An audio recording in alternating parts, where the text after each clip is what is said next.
Hello and welcome to this brief video presentation on how to make your workplace more healthy. Let's begin by having a look at the natural human spine.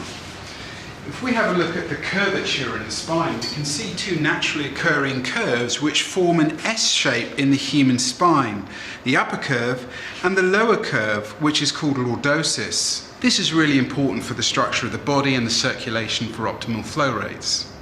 The problem comes when we spend large periods of time sitting in positions which drop that natural spine curve into what's called kyphosis.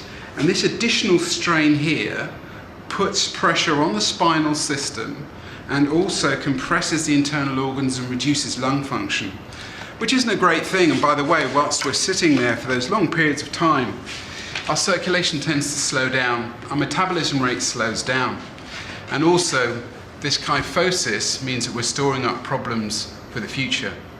So a great thing to try and do is introduce a straight spine, a little bit like when your mother told you to sit up straight when you were a child. And this straight spine is lordosis, and it's lordosis that we're looking for, and it's lordosis that we're going to look at in this video presentation. So let's have a look at the desk itself. If we sit for 8 hours at a desk, we're going to store up those problems. But if we have a desk which allows us to increase the height and straighten up the spine, as soon as our elbows make contact with the surface, we can put our spine back into lordosis, which is a very positive thing.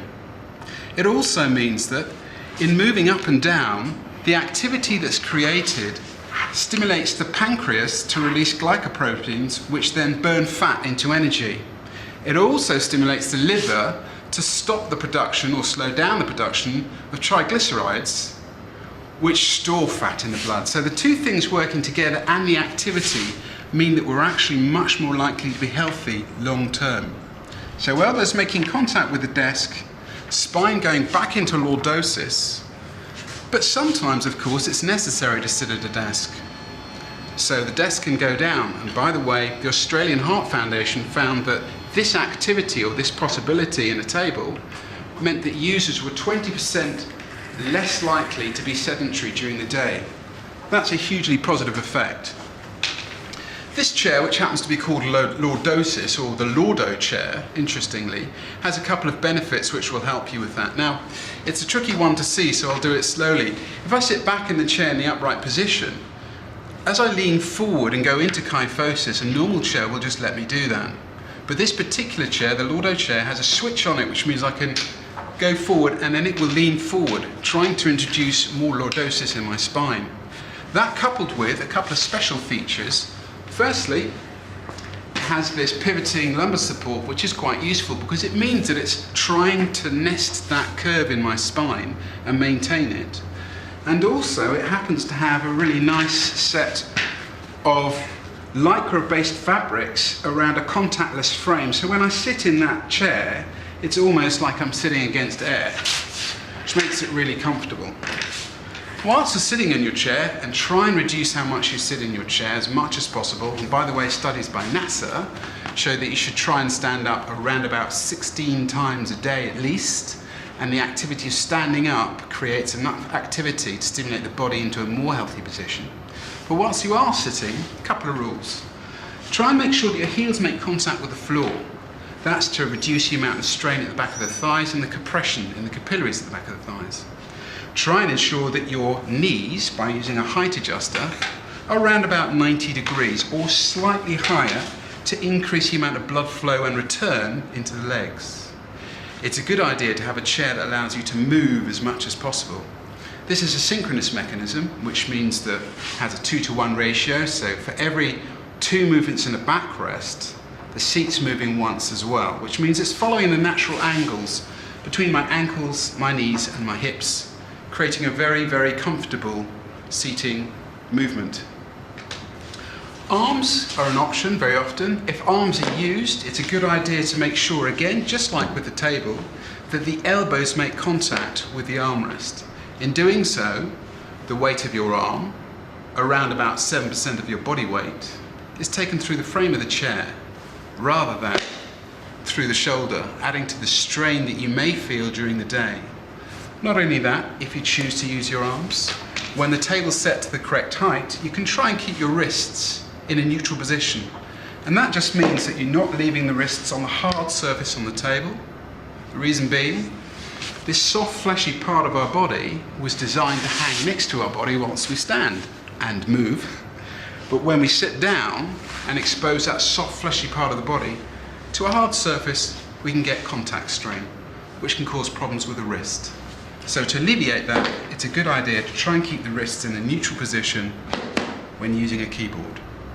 Now, all these adjustments that go on are very key, and it's a bit like when you sit in your own car, you'll change the car for yourself and adjust everything. But interestingly, when somebody else comes along, for example, when my colleague over here may want to use my desk. Thank you, Chris. And thank you, Bob. Just going to move this first. I'll leave the Bob over here so we can look at the skeleton to remind us of good posture.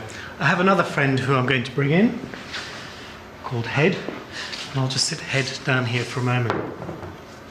So the desk is set up to Australian standards. It's set up at 720. Chris has set it up for his own position.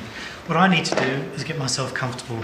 So the first thing I do is make sure that the chair is comfortable, to make sure that I've got this 90 degrees or slightly plus with my hips above the height of my knees. Personally, I prefer the forward tilt, so I'm just going to get the forward tilt in motion so that I'm not having any pressure points down here. For me, the desk is a little bit too high, so even Australian standards is 720. I prefer to have my chair and my desk at 700 and my chair relatively lower than that.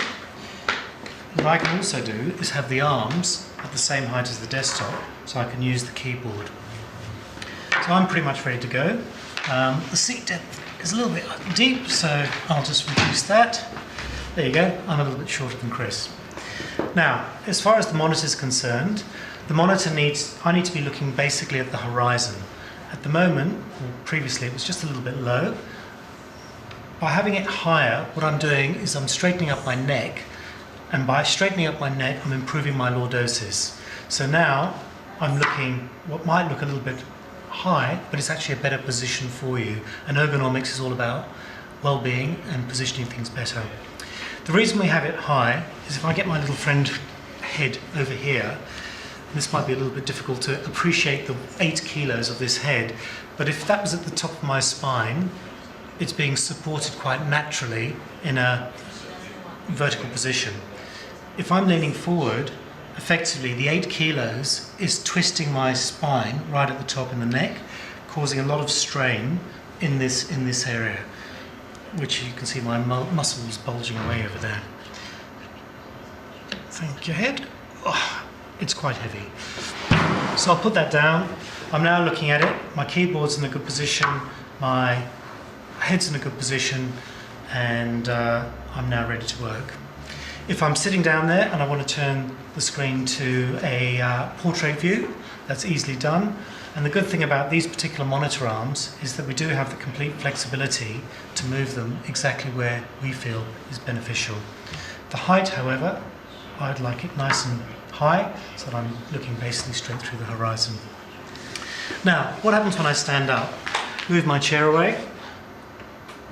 My preferred height when I'm standing up is 1100 high, which is, because we have a digital reader on here, exactly that height.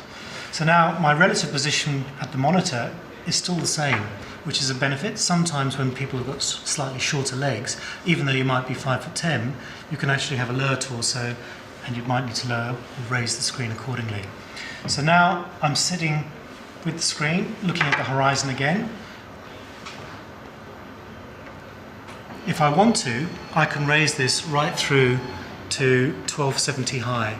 Now that's way too high for me, but the point being that a lot of desks which are sit to stand do not go beyond 1100. Now if you don't go beyond 1100, there's 20-30% of the bell curve beyond the norm where you can't accommodate them comfortably. Back to 1100. That's my working position. Again, I can move it closer, I can move it further away.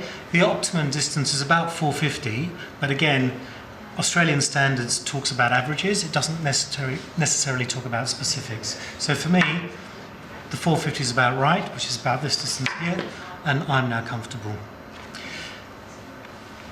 Just remember, when you're sitting at a desk, everybody's slightly different. It's not like picking up a jacket where one size fits all. This jacket doesn't fit properly. It's not too bad actually.